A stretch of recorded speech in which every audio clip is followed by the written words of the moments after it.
Olá pessoal, tudo bem? Antes de mais nada, eu quero agradecer muito a repercussão do programa da semana passada. Por quê? Porque marca um casamento perfeito. É um programa, o Melhor de Pequim, que foi concebido pela Fundação Maurício Grabois, através do seu canal da TV Grabois, com o ICL, ou seja, o Instituto Conhecimento Liberta, que é uma bomba da internet, bomba no bom sentido, né? Então é um casamento perfeito, né?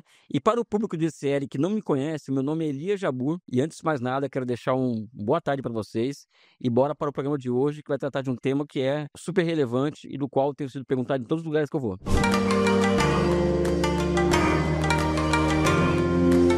De 11 em cada 10 lugares em que eu vou falar do Brasil ou da China, porque eu também falo muito do Brasil por aí, tá? Não é somente da China que eu falo.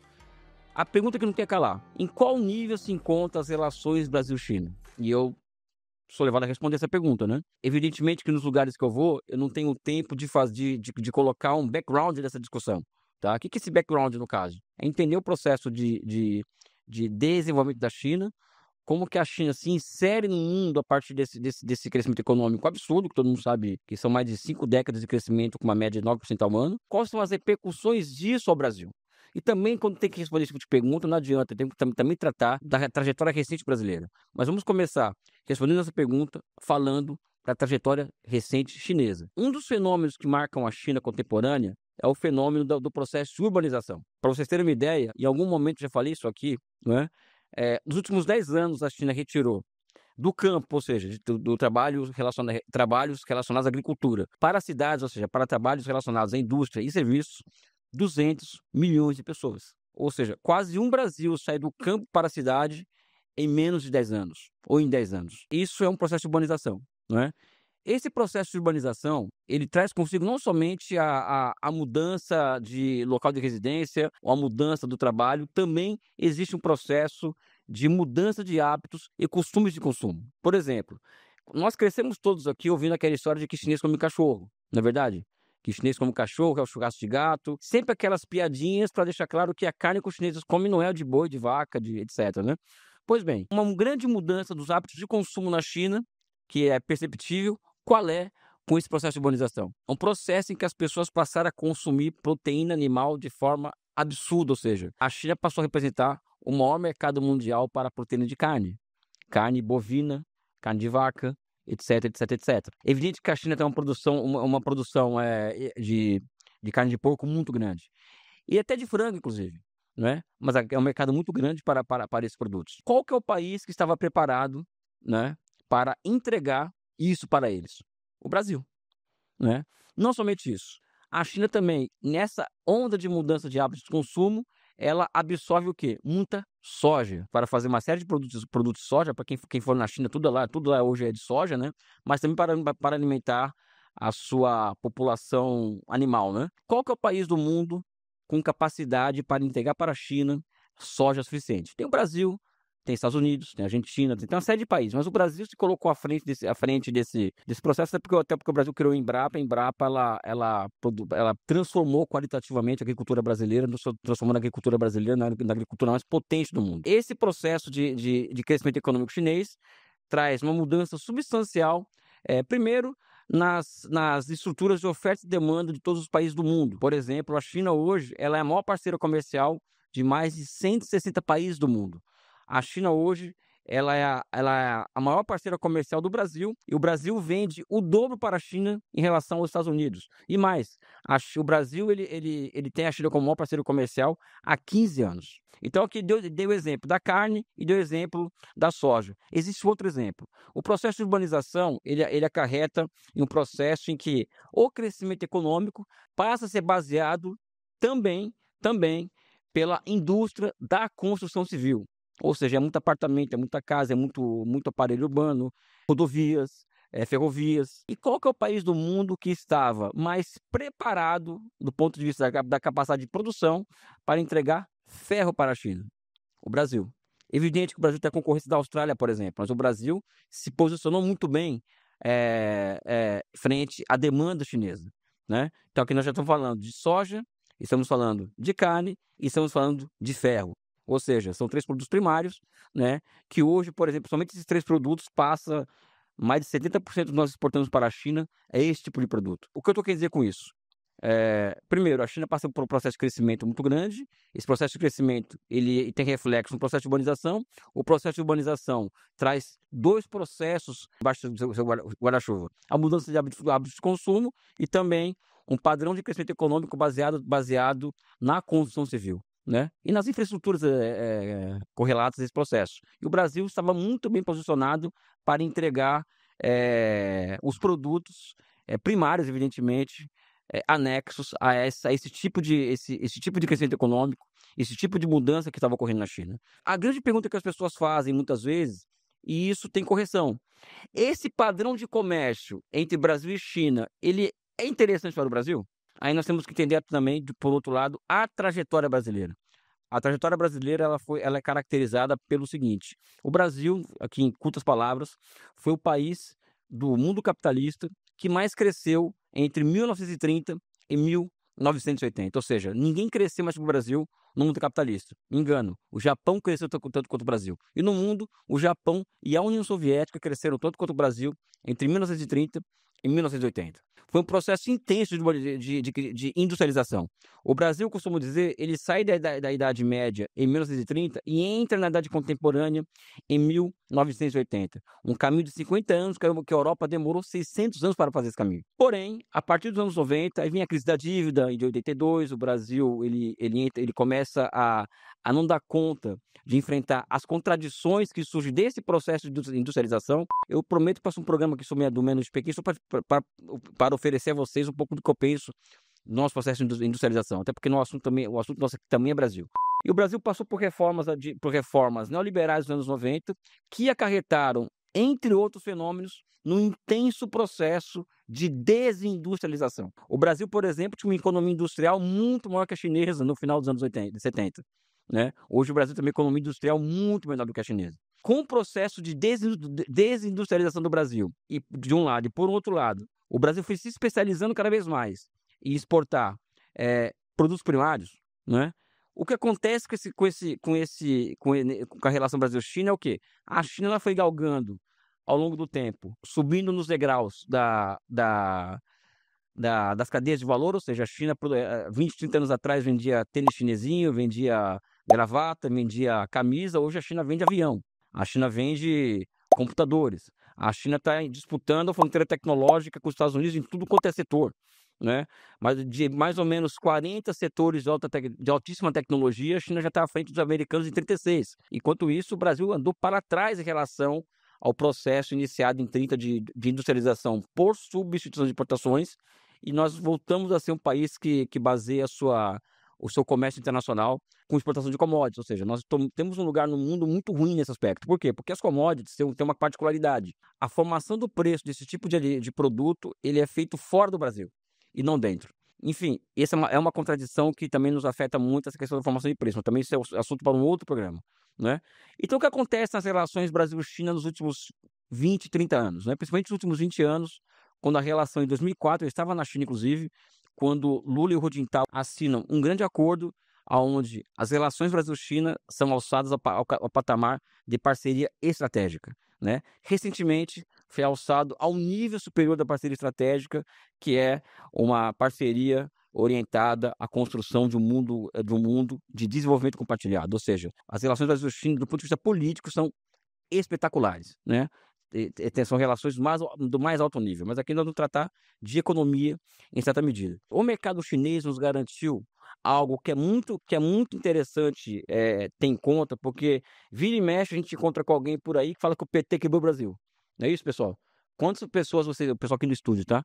Quantas pessoas vocês veem aqui por aí que falam que o PT quebrou o Brasil? Que quebrou a Petrobras, que quebrou o Brasil, que tinha que tirar de uma, que eles quebraram o Brasil. Pessoal, nenhum país quebra em moeda nacional, né? Os países quebram por falta por falta do quê? De reservas cambiais. Porque as reservas cambiais em moeda estrangeira garantem autonomia para a política monetária, né? Independente dos ciclos econômicos externos. A Argentina vive em crise por quê? Porque ela não tem reservas cambiais suficientes, então isso gera uma restrição externa muito grande. Enquanto que o Brasil, ao longo dos últimos 20 anos, construiu reservas cambiais que estão acima de 350 bilhões de dólares. Ou seja, o Brasil não só não quebrou, como o Brasil ele contém um colchão de dólares suficiente para que o país não quebre nas próximas décadas. Ou seja, já desmontando esse mito de que o Brasil quebrou. E essa capacidade do Brasil de não quebrar por conta da formação de reservas cambiais deve-se muito ao comércio com a China, né? Então, acho que esse é um ponto também que é fundamental. A China e a orientação do nosso comércio sei lá, para o sul global, em detrimento dos Estados Unidos, ou seja, o Brasil hoje ele sofre muito menos com tarifaço do que sofreria há 30 anos atrás, né? Isso foi um movimento altamente benéfico para a economia brasileira. Ou seja, o Brasil formou reservas cambiais que protegem a nossa política monetária e que dá um estofo para o Brasil superar essas loucuras da economia internacional. É evidente que o nosso mercado de capitais ainda é aberto, a nossa conta de capitais ainda é aberta, etc, etc. Mas, nesse caso, pode desmentir para vocês que o Brasil não quebrou, tá? Porque país do mundo nenhum quebra tendo 300 bilhões de dólares de reserva, 350 bilhões de dólares de reserva. Por outro lado, o Brasil ele vai consagrando ao longo do tempo, marcos institucionais que vão transformando esse neoliberalismo de política de governo, na época de Fernando Henrique, a política de Estado com o governo Temer. Os governos Lula, em grande medida, entre Lula 1 e Dilma 2, início de Dilma 2, existia ali rastilhos, existiam o surgimento de possibilidades para a construção de um projeto nacional de desenvolvimento, né? Ou seja, o BNDES passou a ter uma política muito ativa na contenção da crise financeira de 2009. O Brasil ele descobre o pré-sal e a Petrobras se torna operadora única dessas imensas reservas. A política de conteúdo local. Mesmo o Brasil ser fundador dos BRICS, é parte também desse projeto nacional, ou seja, o Brasil passou a lançar uma série de instituições que iam caracterizando o surgimento lento e gradual de um projeto nacional.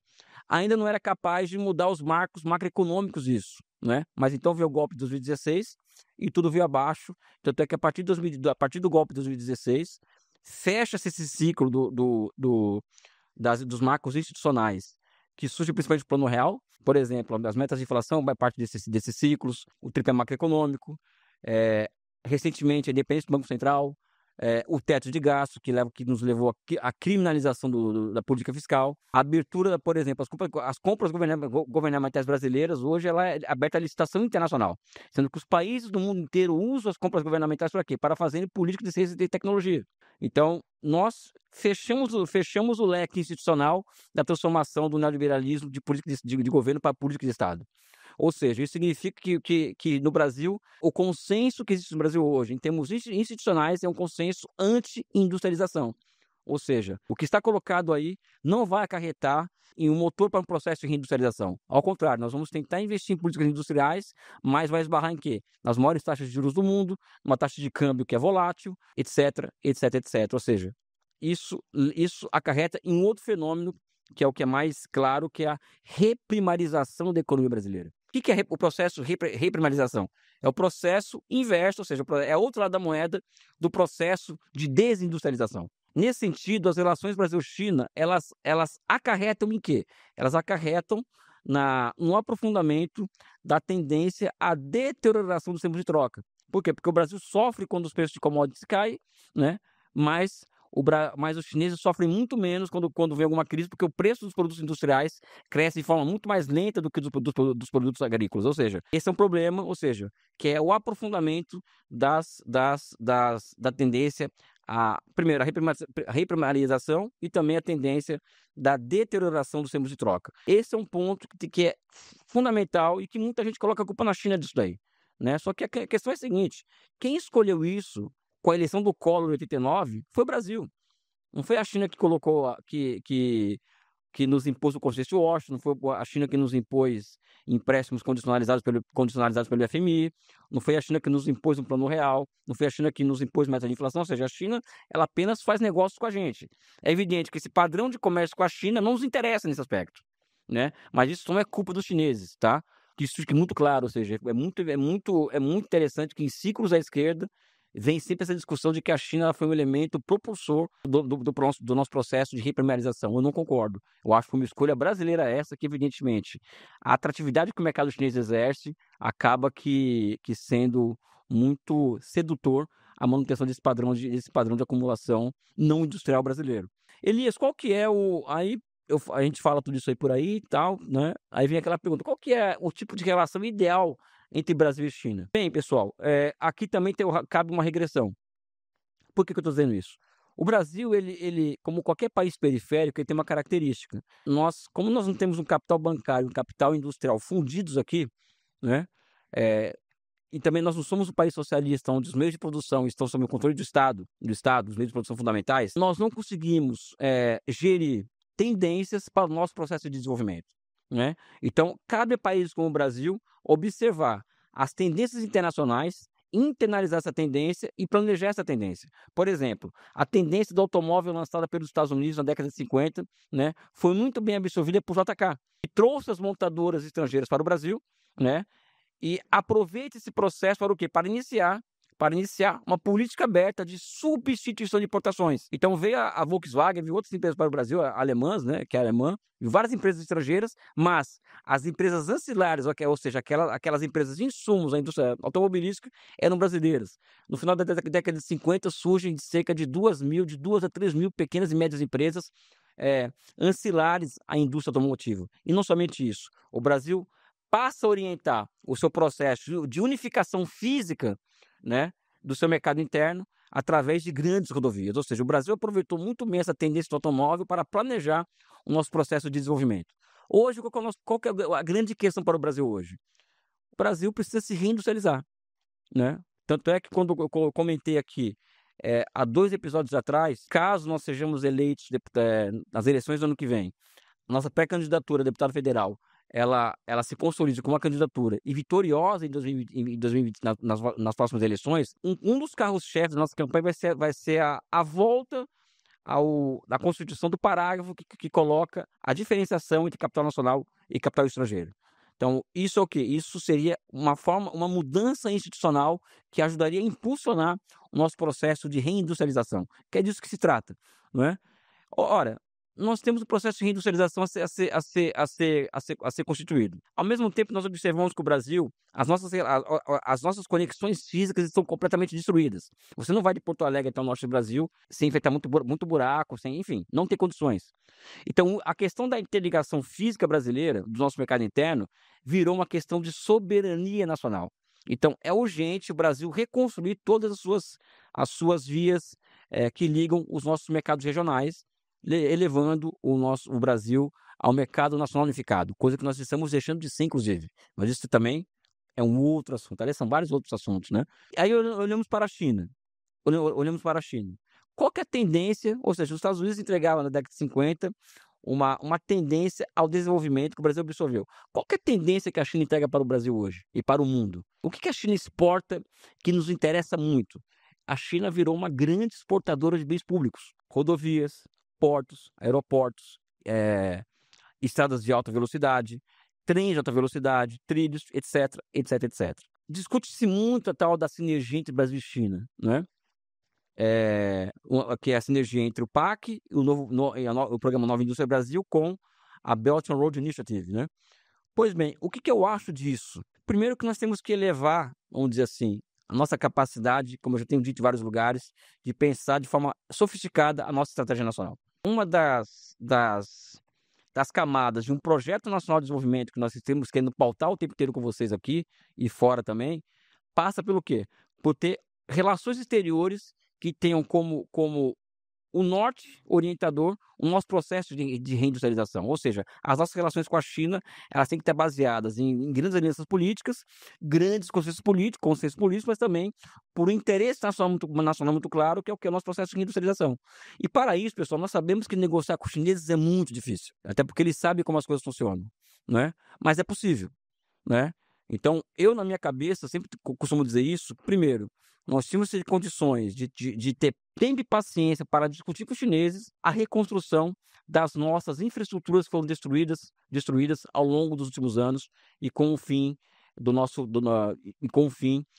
processo de industrialização. Ao lado disso, os chineses, ao comprarem um pacote, vamos dizer assim, de reconstituir a nossa malha rodoviária e ferroviária, cabe a negociação, dado o fato de haver uma abertura de mercado para produtos chineses, do quê? Da constituição no Brasil de fábricas em joint ventures entre Brasil e China, por exemplo, fábricas no setor de construção, no setor de indústria mecânica pesada, no setor da indústria metal mecânica, ou seja, é o que, pessoal? É usar a China as possibilidades que o desenvolvimento da China que ela nos entrega para o quê? Para enfrentar a reconstituição das cadeias produtivas que desapareceram do processo de desindustrialização, mas também a reconstrução de cadeias produtivas que foram destruídas pela Operação Lava Jato. Que, aliás, outra coisa que eu penso, caso eu venha a ser deputado um dia, é instalar uma comissão da verdade da Operação Lava Jato, porque a Operação Lava Jato ela destruiu 4 milhões de empregos industriais no Brasil. Ela destruiu a fina flor da indústria de construção brasileira. O que foi construído em 50 anos nessa área foi destruída. Né? Então, cabe iniciar a conversa e ter muita paciência com os chineses no sentido do quê? No sentido de ver possibilidades da China ser parte desse processo de reconstituição dessas cadeias industriais que foram destruídas na Operação Lava Jato e também durante o nosso processo de reindustrialização, de desindustrialização. Pessoal, isso que eu estou falando é um sonho. Eu acredito que seja um sonho, dado o nível de discussão que existe no Brasil hoje sobre o papel da China em relação ao nosso futuro, é um sonho. Que, infelizmente, o nível de discussão ele é muito baixo, tanto dentro quanto fora do governo. Agora, observando os exemplos de fora, ou seja, as relações da China com a África, o que a China já fez com a Bolívia, por exemplo, que a China, o lítio boliviano, por exemplo, os chineses entregam, os bolivianos solicitaram, exigiram e a China instalou fábricas ali para agregar valor ao lítio. A mesma coisa do Zimbábue, ou seja, existem vários exemplos no mundo em que, colocando os chineses na parede, negociando duramente com eles, os resultados são muito melhores do que nós estamos vendo, por exemplo, hoje no Brasil, em que os chineses podem nos entregar ferrovias, que são as rotas bioceânicas, mas que essas rotas bioceânicas, ao invés de servirem para unificar o mercado nacional, elas podem servir ao ligar o litoral brasileiro ao Porto de Xancai, no Peru, pode servir para consolidar a tendência do Brasil de ser uma exportadora de matérias-primas, né? Então, isso aí pode acontecer o que no Brasil se mantiver as coisas como elas estão. O Brasil pode se transformar, o centro-oeste do Brasil pode se transformar no centro dinâmico da economia brasileira. O que significa isso para o resto do país? De Brasília para o leste, ou seja, Brasília, Minas, Bahia, parte da região Nordeste, Sul, Sudeste, a tendência é virar um favelão, pessoal. Essa que é a verdade. Se nós não pensarmos em termos concretos, nosso processo de reindustrialização, colocar isso como a ponta da nossa agenda, né?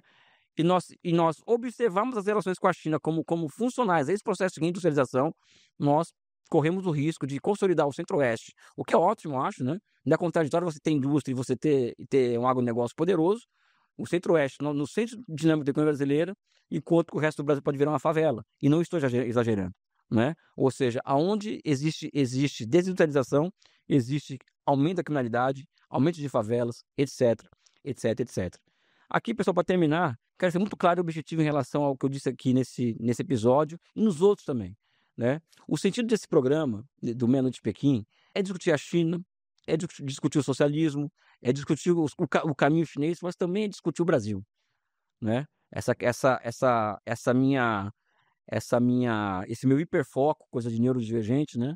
Na centralidade da questão nacional e na necessidade urgente da reconstrução e da repactuação de um projeto nacional de desenvolvimento, ele será tema recorrente aqui nesse programa, e hoje não foi diferente. Eu vou ficar por aqui, eu teria muito mais para falar, mas é 20, 30 minutos, né, que a produção me obriga, né? Produção é produção, né? Sabe como que é, né? Tem a minha gagueira, tem a produção, tem isso, tem aquilo, mas no final dá tudo certo, né? Um forte abraço e um beijo no coração de vocês.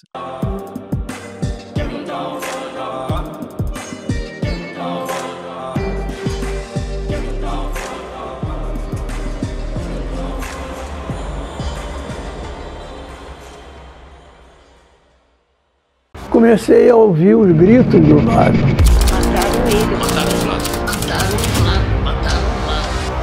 Foi uma revolta muito grande, que ninguém esperava a morte do Vlado. A morte dele chegou no momento que o copo estava cheio e a morte dele fez transbordar esse copo. Foi o despertar da consciência nacional contra o horror da ditadura militar.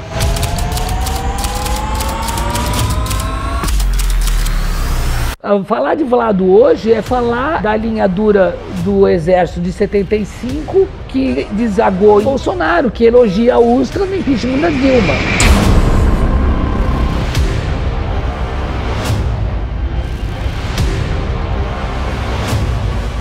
Nós estamos aqui por ele, pelo que ele significava, pelo que ele sonhava.